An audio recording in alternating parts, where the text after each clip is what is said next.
Gas వాటన్నిటిని ఈ island నుంచే కంట్రోల్ చేస్తున్నారంట. అక్కడున్న కొండ ప్రాంతంకి సంబంధించిన ఆ కొండ ప్రాంతం లోపల మొత్తంగా ఇస్లామిక్ రెవల్యూషనరీ గార్డ్స్ కొన్ని సంవత్సరాలుగా అక్కడ వెపన్స్ని దాచిపెడుతున్నారంట. ఆ కొండ ప్రాంతాలు ఉండడం వల్ల ఒక న్యాచురల్ అడ్వాంటేజ్ ఉంటూ ఆ కొండ ప్రాంతం లోపల టనల్స్ని అంటే గుహలని తవ్వి అక్కడ వెపన్స్ని దాచిపెట్టారు, మిసైల్స్ని దాచిపెట్టారు. ఒక అండర్ గ్రౌండ్ మిసైల్ సిటీ అంటూ కూడా కెష్మ్ ఐలాండ్ని చెప్పుకొస్తున్నారు.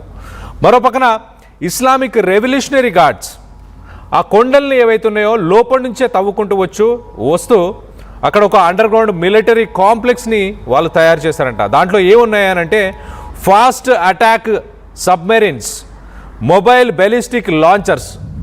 ఈ స్ట్రెయిట్ ఆఫ్ హార్మోజ్కి సంబంధించి సివిలియన్ షిప్స్ వచ్చిన టైంలో కానీ అమెరికాకి సంబంధించిన నావీ షిప్స్ వచ్చినప్పుడు వీళ్ళు కొన్ని సబ్మెరీన్స్ని యూజ్ చేస్తారు మైన్స్ని ఏర్పరచడానికి. అలాగే బెలిస్టిక్ లాంచర్స్ కూడా ఉన్నాయి, మనం రైట్ సైడ్ విజువల్లో చూస్తున్నాం కదా.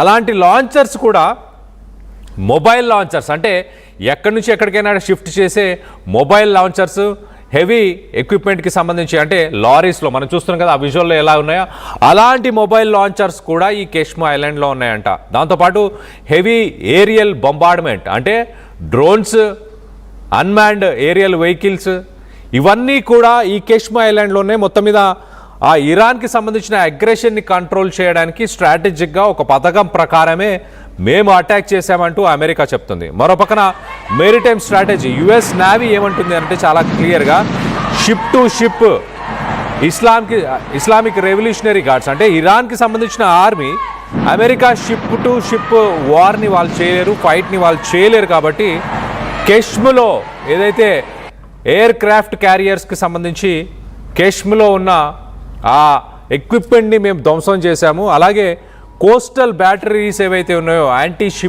షిప్ మిసైల్స్, కోస్టల్ బ్యాటరీస్ అంటే స్ట్రెయిట్ ఆఫ్ హార్మోజ్ నుంచి సివిలియన్ షిప్స్ కానీ అమెరికన్ నేవీకి సంబంధించిన షిప్స్ ట్రావెల్ చేయకుండా అక్కడ ఒక ఎయిర్ డిఫెన్స్ సిస్టాన్ని ఇరాన్ ఏర్పరిచింది. ఆ ఎయిర్ డిఫెన్స్ సిస్టాన్ని మేము టార్గెట్ చేసాం.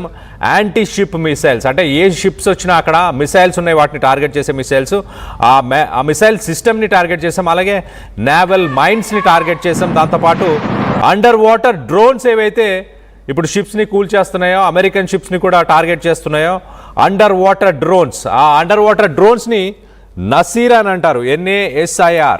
సో ఈ అండర్ వాటర్ డ్రోన్స్ని వీటన్నిటిని మేము కూల్ చేశాము అంటూ అమెరికా ప్రకటించింది. మరో పక్కన ఖురాన్ స్ట్రెయిట్ బాటిల్ నెక్, ఈ కెష్మ్ ఇంటర్నేషనల్ షిప్పింగ్ ఫ్లీట్స్ ఏవైతే ఉన్నాయో ప్రపంచ దేశాలకు వెళ్లాల్సిన కమర్షియల్ షిప్స్ ఇరాన్ నుంచి కాకుండా Kuwait, Qatar, Oman, United Arab Emirates, Saudi Arabia ఇలాంటి దేశాల నుంచి వచ్చే ఆయిల్ షిప్స్, కమర్షియల్ షిప్స్ వాటన్నిటిని టార్గెట్ చేస్తున్న మరొక స్ట్రెయిట్ ఆఫ్ హార్మోజ్ లాంటి ఒక చోక్ పాయింట్ ఏదైతే మధ్యలో ఉన్న చోక్ పాయింట్ ఉందో ఆ చోక్ పాయింట్నే ఖురాన్ స్ట్రెయిట్ బాటిల్ నెక్ అంటారు. ఆ ఖురాన్ స్ట్రెయిట్ బాటిల్ నెక్ దగ్గర ఈ కెష్మ్ ఐలాండ్ ఉంటుంది.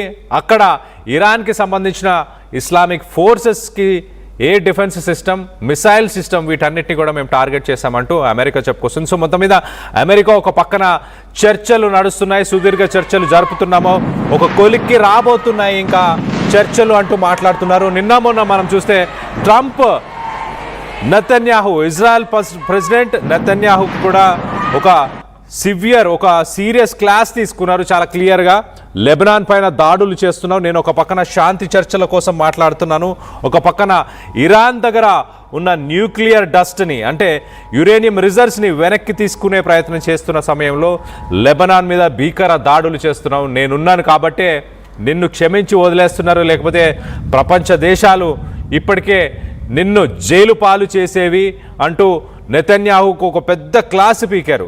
నిన్న నెతన్యాహు క్లాస్ పీకిన తర్వాత ఇవాళ ఇరాన్ పైన అమెరికా భీకర దాడులని నిర్వహించింది. అందులో కెష్మ్ ఐలాండ్ నుంచి సుమారు ఇరాన్కి సంబంధించిన 80% ఆయిల్ ఎక్స్పోర్ట్స్ ఈ ఐలాండ్ నుంచే ప్రపంచ దేశాలకి, మరి ముఖ్యంగా చైనాకి ఇరాన్ ఇక్కడ నుంచే ఆయిల్ ఎక్స్పోర్ట్స్ చేస్తుంది. దానికి సంబంధించిన ఇమేజెస్ని మనం లెఫ్ట్ సైడ్ బాక్స్లో చూస్తున్నాము.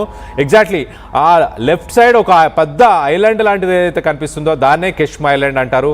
నిన్న జరిగిన దాడులను మనం చూస్తున్నాం. ఆ ఐలాండ్లో ఇరాన్లో ప్రొడ్యూస్ చేసిన ఆయిల్ అంతా కూడా ఈ ఐలాండ్కి ఒక పైప్ లైన్ ద్వారా సరఫరా అవుతుంది.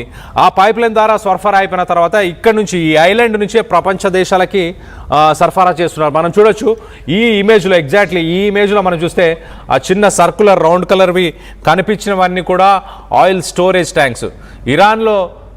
ఇరాన్లో ప్రొడ్యూస్ చేసిన ఆయిల్ అంతా కూడా ఇక్కడ స్టోర్ చేస్తారు. ఇక్కడ నుంచి కార్గో షిప్స్లోకి ఎక్కించి అక్కడ నుంచి ప్రపంచ దేశాలకు పంపించే ప్రయత్నం చేస్తారు. మొత్తం మీద అక్కడే ఒక అండర్ గ్రౌండ్ మిసైల్ సిటీ కూడా ఉందంట. స్ట్రైట్ ఆఫ్ హార్మోజ్ని ఇక్కడ నుంచి డైరెక్ట్గా ఇరాన్ కంట్రోల్ చేసే ప్రయత్నం చేస్తుంది కాబట్టి దాన్ని మేము టార్గెట్ చేశామంటూ ఒక పక్క అమెరికా చెప్పుకొస్తుంది.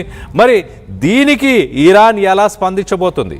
మూడో ప్రపంచ యుద్ధం మొదలైపోయింది, ఇంకా ఇది ఉంటుంది అంటూ డిఫెన్స్ అనలిస్టులు చెప్పుకొస్తున్నారు. యుక్రెయిన్ రష్యా మధ్య ఎలా అయితే యుద్ధం కొనసాగుతుందో దాదాపు సుమారు ఒక 3.5-4 సంవత్సరాలుగా ఆ యుద్ధం కొనసాగుతూనే వస్తుంది. ఇరాన్, అమెరికా, ఇజ్రాయెల్ మధ్య కూడా, అలాగే గల్ఫ్ దేశాలను కూడా దీంట్లో ఇంక్లూడ్ చేస్తే ఈ దేశాలన్నిటి మధ్య కూడా ఇలానే యుద్ధం కంటిన్యూ అయ్యే అవకాశం ఉంది. ఒక కొలిక్కి వచ్చే అవకాశం లేదు. అమెరికా యురేనియం రిజర్వ్స్ని వెనక్కి ఇచ్చేయాలి, లేకపోతే ఇంటర్నేషనల్ అటామిక్ ఎనర్జీ ఏజెన్సీకి వాటిని అప్పగించాలి. వాళ్ళకి ఫుల్ కంట్రోల్. ఎప్పుడైనా ఇరాన్కి సంబంధించిన nuclear power plants, Isfahan, Natanz ఇలాంటి పవర్ ప్లాంట్స్ని విజిట్ చేసే యాక్సెస్ అయినా వాళ్ళకి ఇవ్వాలి అంటూ అమెరికా డిమాండ్ చేస్తుంది. మరోపక్కన ఇరాన్ ఇంకెప్పుడు అమెరికా, ఇజ్రాయెల్ ఇరాన్ పైన దాడులు చేయకుండా ఉండేలాగా చర్యలు తీసుకుంటాము, ఖచ్చితంగా అలాంటి ఒక డీల్ని మేము సంపాదించుకున్న తర్వాతే ఈ యుద్ధాన్ని ఆపేస్తాము అంటూ మరోపక్కన ఇరాన్ చెప్పుకొస్తుంది. We want a permanent solution, we don't want temporary solutions అంటూ ఇరాన్ చెప్తుంది. అందుకే మేము ఫైట్ చేస్తున్నాము, ఇంకా ఫైట్ చేస్తాము, మా దగ్గర ఇంకా శక్తి ఉంది అంటూ ఇరాన్ చెప్పుకొస్తుంది.